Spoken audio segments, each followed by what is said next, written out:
इस खबर के तीन पक्ष हैं। एक पक्ष है उन लोगों का जिनकी कथित तौर पर जासूसी हुई, दूसरा है सरकार का पक्ष और तीसरा है पेगासस बनाने वाली कंपनी एनएसओ का पक्ष। भारत सरकार ने यह साफ किया है कि इस रिपोर्ट का कोई भी तथ्य ऐसा नहीं है जिसकी पुष्टि की जा सके। साथ ही सरकार ने यह सवाल भी उठाया कि आखिर संसद के मॉनसून सत्र के से एक दिन पहले ही यह खुलासा क्यों किया गया, पहले ही दिन इस पर हंगामा क्यों हुआ। अब अगर आप इसे फरमाइशी खुलासा नहीं कहेंगे तो क्या कहेंगे। आज इसी मुद्दे पर विपक्षी दलों ने संसद की कार्रवाई को चलने नहीं दिया और इसे एक बहुत बड़ा मामला बनाने की कोशिश की और प्रधानमंत्री को अपने नए मंत्रियों का परिचय भी संसद में आज नहीं कराने दिया गया।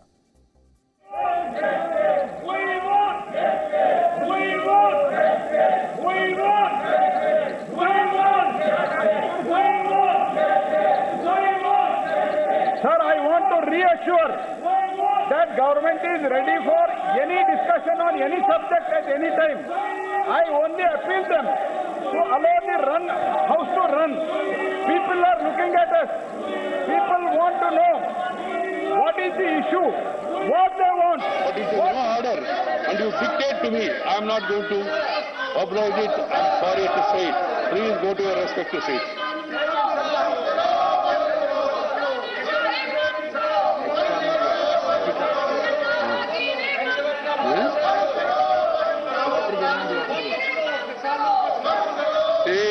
You are also aware of the fact that the papers to be laid. तो संसद में आज बहुत हंगामा हुआ इस पूरे मामले को लेकर और विपक्ष के इन सारे सांसदों को ये लगता है कि ये जो जासूसी है इसे तो नरेंद्र मोदी की सरकार ही करवा रही है। वो ही जानना चाहती है कि पत्रकार क्या करने वाले हैं, वो ही अपने जो प्रतिद्वंदी हैं, राजनीतिक हों या कैसे भी हों, उनके फ़ोन टैप कराकर, उनके फ़ोन का सर्विलांस कराकर वो जानना चाहते हैं कि ये लोग क्या कर रहे हैं। इसे अंग्रेजी में स्नूपिंग कहते हैं। इसका दूसरा पक्ष है एनएसओ ग्रुप का, जो इजराइल की कंपनी है जो इस जासूसी सॉफ्टवेयर को बनाती है। एनएसओ ने यह साफ किया है कि इस रिपोर्ट का कोई आधार ही नहीं है, सिर्फ किसी लीक हुए डेटा और उसमें शामिल 50,000 फोन नंबर्स का जिक्र करके यह साबित नहीं किया जा सकता कि इन लोगों की जासूसी कराई गई है। इतना ही नहीं, एनएसओ ग्रुप ने यह भी कहा है कि वो एमनेस्टी इंटरनेशनल और फॉरबिडन स्टोरी जैसी संस्थाओं के खिलाफ मानहानि का मुकदमा करने पर भी विचार कर रही है। अब तीसरा पक्ष उन लोगों का है जो खुद को इस कथित जासूसी कांड का पीड़ित बता रहे हैं, जो कह रहे हैं कि उनकी तो जिंदगी ही खत्म हो गई उनकी जासूसी करने के बाद। इन लोगों की तरफ से अभी तक कोई संयुक्त बयान नहीं आया है। कई लोगों ने तो अपने नाम तक जाहिर नहीं किए हैं, वो बताना नहीं चाहते। अब सवाल यह है कि जो लोग पीड़ित हैं उनमें से कई लोग अपनी पहचान क्यों छिपाना चाहते हैं। इसमें भी दो तरह के लोग हैं, एक वो जो अपनी पहचान बताना ही नहीं चाहते और एक वो जो अपनी पहचान बताकर अपने आप को प्रमोट करना चाहते हैं और अपने आप को बड़ा बताना चाहते हैं कि वो इस देश ही नहीं दुनिया के बहुत बड़े पत्रकार हैं। वो इतने बड़े पत्रकार बन गए हैं कि दुनिया भर की एजेंसीज की नजर अब उन पर पड़ गई हैं और पूरी दुनिया ये जानना चाहती है कि ये पत्रकार क्या लिखने वाले हैं, इनकी सोच क्या है, ये क्या करने वाले हैं। यानी वो इस गलतफहमी में जी रहे हैं कि वो बहुत बहुत महत्वपूर्ण हो गए हैं और अपने आप को वो शहीद समझने लगे हैं। वो ये समझने लगे हैं कि उन्होंने देश के लिए इतने बड़े बड़े काम किए हैं, इतने बड़ी पत्रकारिता कर दी है कि वो क्रांतिकारी अपने आप को मानने लगे हैं। ये भी बहुत बड़ी गलतफहमी है, बल्कि सच्चाई है कि उनका अपने ही देश में उनकी पत्रकारिता का जो इम्पैक्ट है लगभग जीरो है। इस मामले पर अब राजनीति भी शुरू हो गई है और ये एक बहुत बड़ी राजनीतिक खबर बनेगी। बीजेपी ने इस पूरी खबर को देश के खिलाफ एक साजिश बताया है, लेकिन कांग्रेस समेत जो तमाम विपक्षी दल हैं उनका कहना है कि यह देश की सुरक्षा के साथ खिलवाड़ है। अगर इतने लोगों की जासूसी हो रही है तो फिर किसी की भी हो सकती है। दोनों तरफ के नेता इस मामले पर क्या कह रहे हैं, आज आप सबको पहले यह सुनना चाहिए। आप सबकी राय सुन लीजिए पहले और इसके बाद अपनी राय बनाइएगा। The press reports have appeared a day before the monsoon session of the parliament. This cannot be a coincidence, Honorable Speaker, sir. In the past, similar claims were made regarding the use of Pegasus on WhatsApp. Those reports had no factual basis and were categorically denied by all parties, including in the Supreme Court. The press reports of 18 July 2021 also appear to be an attempt to malign the Indian democracy and its well-established institutions. We cannot fault those who haven't read the news story in detail, and I request all honorable members of the House to examine the issues on facts and logic.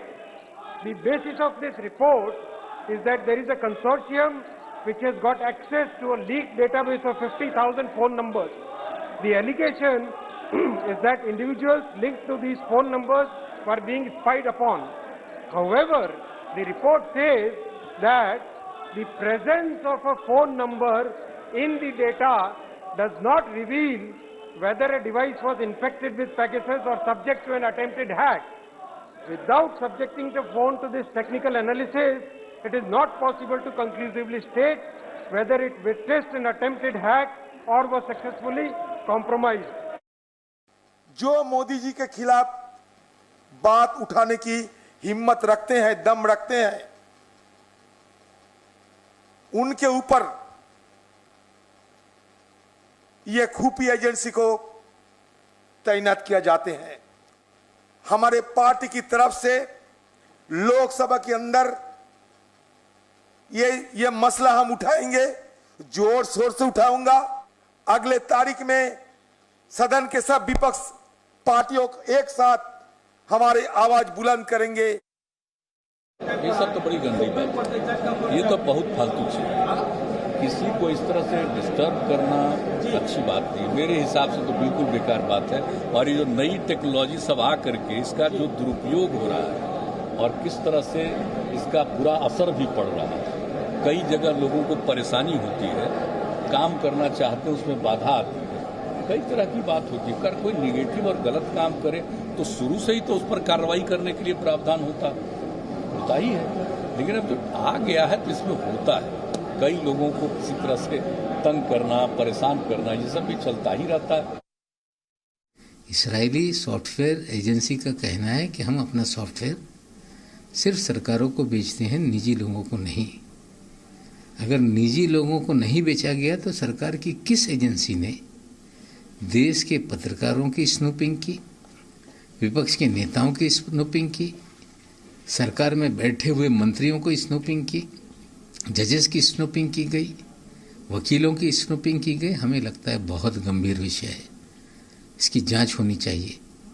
अगर सरकार ने ये कराया है तो इससे बुरा कुछ नहीं हो सकता। अगर सरकार की जानकारी के बजाय किसी अधिकारी ने या एजेंसी ने किया है तो जो भी इसका जिम्मेदार हो, जिम्मेदारी निश्चित होनी चाहिए और कार्रवाई होनी चाहिए।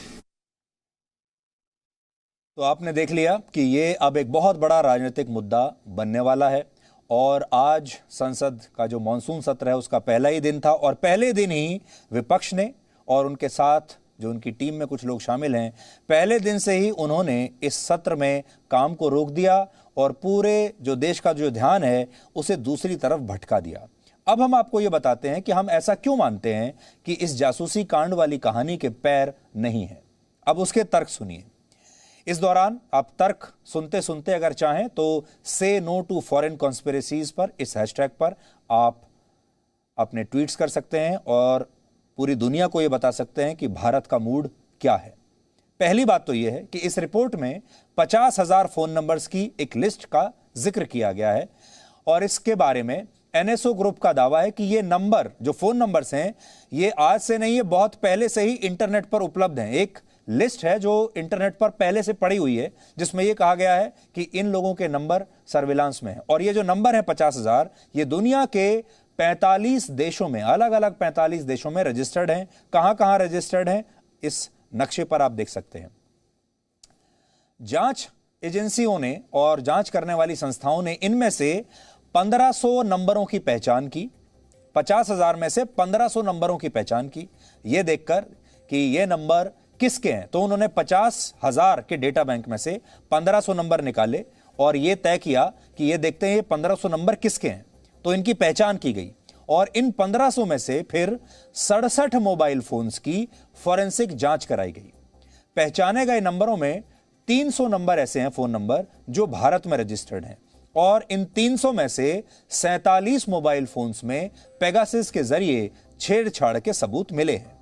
अब आप सोचिए, 50,000 फोन नंबर्स में से सिर्फ 37 यानी 0.074% फोन जो मोबाइल फोन्स हैं उनकी जांच को इतने बड़े खुलासे का आधार बना दिया गया। इनमें भारत के सिर्फ 10 मोबाइल फोन शामिल हैं, जिनमें से 9 में पेगासस के इस्तेमाल के सबूत मिले हैं और 1 में नहीं मिला। यानी सिर्फ 0.018% मोबाइल फोन्स में भारत में पेगासस के सबूत पाए गए हैं।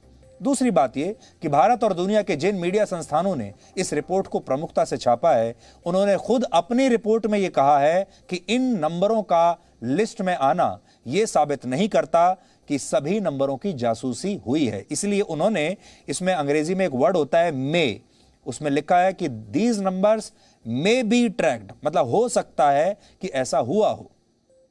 वो लोग भी अपनी कॉपी में यह दावा नहीं कर रहे कि ऐसा हुआ ही होगा, लेकिन जो पढ़ने वाले होते हैं वो सिर्फ हेडलाइन निकालते हैं।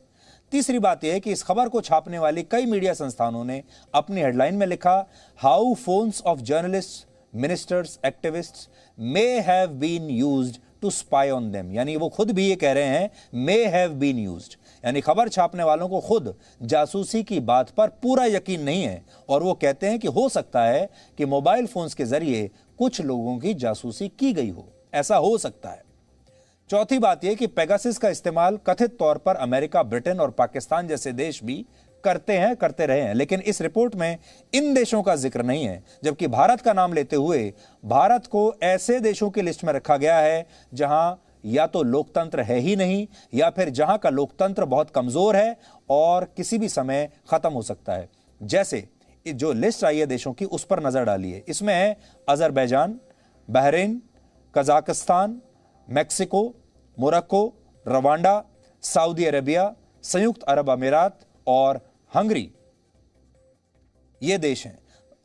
अब आप खुद सोचिए कि क्या भारत की स्थिति इस समय ऐसी है कि भारत को इन देशों के साथ क्लब किया जाए। लेकिन ये लिस्ट तो ये कहती है कि इन्हीं देशों में ये जासूसी की गई है। पांचवी बात यह है कि इस रिपोर्ट को अमेरिका के एक मशहूर अखबार द वॉशिंगटन पोस्ट ने भी प्रमुखता से छापा है। द वॉशिंगटन पोस्ट के मालिक हैं जेफ बेजोस, जिनका खुद दावा है कि वो पेगासस के शिकार हो चुके हैं। तो द वॉशिंगटन पोस्ट, जिसने सबसे पहले इस खबर का खुलासा किया है, उसके मालिक इसी सॉफ्टवेयर का शिकार हो चुके हैं। आप में से बहुत सारे लोगों को नहीं पता होगा तो हम बता देते हैं। वर्ष 2020 में द वॉशिंगटन पोस्ट ने 2020 में ही इस बात का दावा किया था कि सऊदी अरब के क्राउन प्रिंस मोहम्मद बिन सलमान ने जेफ बेजोस के मोबाइल फोन को पेगासस की मदद से हैक कर लिया था और कहा जाता है कि इसी जासूसी कांड के जरिए जेफ बेजोस की कुछ प्राइवेट फोटोज सार्वजनिक कर दी गई थी और ये सब बातें आगे चलकर जेफ बेजोस और उनकी पत्नी के बीच तलाक की वजह बनी थी। यानी इस पेगासस की वजह से जेफ बेजोस का मोबाइल हैक हुआ, उनके जितने वीडियोस थे, प्राइवेट वीडियोस, जितनी पिक्चर्स थी उनकी, वो सारी बाहर आ गई। उसके बाद उन्हें ब्लैकमेल करने की कोशिश की गई और बाद में इन तस्वीरों को सार्वजनिक कर दिया गया और उन्हें अपनी पत्नी को करीब 3 लाख करोड़ रुपए देने पड़े थे जब वो सेपरेशन उनका अपनी पत्नी से हुआ, इन्हीं तस्वीरों के आधार पर। अब आप पेगासस से जुड़ी खबरों में द वॉशिंगटन पोस्ट और उसके मालिक जेफ बेजोस की दिलचस्पी को समझ सकते हैं और यह बात भी समझ सकते हैं कि क्यों ये लोग पेगासस के पीछे पड़े हैं। किसी भी मुद्दे पर जब कोई देश बढ़ता है तो दुश्मन कैसे उसका फायदा उठाता है, अब यह उदाहरण देखिए। जो पाकिस्तान भारत के किसी भी मामले पर कभी कोई चिंता जाहिर नहीं करता, भारत के लिए कभी एक शब्द चिंता जाहिर नहीं करता, उसे भी अब भारत के इन पत्रकारों की चिंता हो रही है जिनके नाम इसमें शामिल हैं। पाकिस्तान के एक मंत्री फवाद चौधरी ने आज ट्वीट किया है और लिखा है कि पाकिस्तान भारत में पत्रकारों और नेताओं की जासूसी से बहुत चिंतित है और भारत की मौजूदा सरकार ने भारत को बांट दिया है, ऐसा उन्होंने लिखा है। Modi government has dangerously polarised India and the region, more details are emerging. तो देखिए, पाकिस्तान जिसने कभी भारत को बर्बाद करने में कोई कसर नहीं छोड़ी, आज पाकिस्तान कहता है कि वो भारत के इन पत्रकारों के लिए और इन विपक्षी नेताओं के लिए उसे चिंता हो रही है, वो चिंतित है। अब सोचिए, हमारे देश में उठे एक विवाद पर वो देश टिप्पणी कर रहा है जो भारत के विभाजन के लिए जिम्मेदार है, भारत को इतने जख्म देने के लिए जिम्मेदार है। एमनेस्टी इंटरनेशनल के साथ मिलकर जिस संस्था ने ये रिपोर्ट तैयार की, उसका नाम हम आपको बता चुके हैं, उसका नाम है फॉरबिडन स्टोरीज। अब इस संस्था की कुंडली देख लीजिए। यह संस्था अपनी वेबसाइट, पत्रकारिता को बचाने के लिए अपनी वेबसाइट पर पत्रकारिता को बचाने के लिए बड़े बड़े दावे करती है और कहती है कि दुनिया में जिन भी पत्रकारों को उनकी जान को खतरा है, ये संस्था ऐसे पत्रकारों की खबरों और सूचनाओं को गुप्त रखती है ताकि अगर इन पत्रकारों को कुछ भी हो जाए तो इनकी खबरें कम से कम सुरक्षित रहें। यानी ये ऐसे पत्रकारों को प्रमोट करती है। इस संस्था को रिपोर्टर्स विदाउट बॉर्डर्स द्वारा लॉन्च किया गया था और इसके बारे में कहा जाता है कि ये सीरिया के राष्ट्रपति बशर अल असद को सत्ता से बाहर करने के लिए पत्रकारिता के नाम पर प्रोपेगेंडा करती है, ऐसा इन पर आरोप लगा है। जो संस्थाएं फॉरबिडन स्टोरीज को फंड करती हैं उनमें कुछ संस्थाओं के नाम बताते हैं आपको। इनमें एक संस्था है लाइमलाइट, दूसरी है ल्यूमिनेट और तीसरी है ओपन सोसाइटी फाउंडेशंस। लाइमलाइट दुनिया भर की कई संस्थाओं को फंड करती है, जिनमें से बेलिंगकैट भी एक है। इस संस्था का नाम है बेलिंगकैट। बेलिंगकैट एक मीडिया पब्लिकेशन है जो अपनी खबरों के जरिए साबित करती है कि सीरिया में पश्चिमी देशों की लड़ाई बिल्कुल तर्कसंगत है और न्याय संगत है। यानी सीरिया में पश्चिमी देशों को डिफेंड करने के लिए, उनकी छवि चमकाने के लिए इस संस्था की मदद ली जाती है। और आज सीरिया का क्या हाल है ये आप में से किसी से छिपा नहीं है। कहा जाता है, आरोप है कि बेलिंगकैट के नेटो देशों से भी संबंध है। यह अमेरिका के नेतृत्व में चलने वाला अलग अलग देशों का वो संगठन है जो दुनिया के लगभग हर युद्ध में शामिल रहता है। अफगानिस्तान में जो कुछ हो रहा है उसके लिए भी ये संस्था यानी नेटो काफी हद तक जिम्मेदार है। बेलिंगकैट पर आरोप है कि वो रशिया की सरकार को भी यानी व्लादिमीर पुतिन की सरकार को भी कमजोर करने के लिए प्रोपेगेंडा करती रहती है और इसे अमेरिका की सरकार से मदद मिलती है ये सब करने के लिए। फॉरबिडन स्टोरीज के दूसरे डोनर का नाम है ल्यूमिनेट। इस संस्था ने वर्ष 2018 से 2022 तक के लिए अपनी जो योजना बनाई उसमें इस बात का जिक्र था कि यह संस्था दुनिया भर में उदारवादी यानी लिबरल देशों की संख्या कम हो रही है, नागरिकों के अधिकारों में कमी आ रही है और राष्ट्रवाद का उदय हो रहा है।